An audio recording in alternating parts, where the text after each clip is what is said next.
Levanta a mão desse crente de fogo aí. Diga, tem fogo aí, crente? Diga, o teu Redentor está vivo.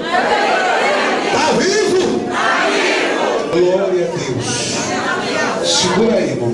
Cadê a abençoada da Silvia? Aí atrás? Não, é daqui para cá. É isso. Não, daqui para cá. O fogo daqui para lá.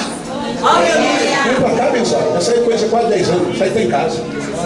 Pode morrer das cruzes, abençoada. Aleluia. Dá uma olhada aí, velho. A senhora vai cantar, vai louvar o Senhor, vai louvar 2 cânticos. O primeiro nós vamos refletir. E o segundo é para a tampa da chaleira voar, como o Senhor profetizou. Feche seus olhos. Enquanto ela estiver louvando, deixa eu te dizer uma coisa, diante de Deus, o teu Redentor está vivo, está pleiteando a tua causa. O Deus de Jó é o teu Deus também.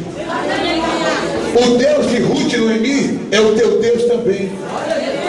Ele é o teu advogado, é o teu promotor, é o teu juiz.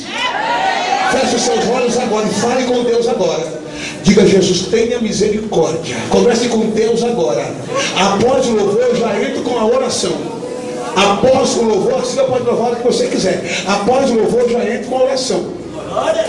Após o louvor,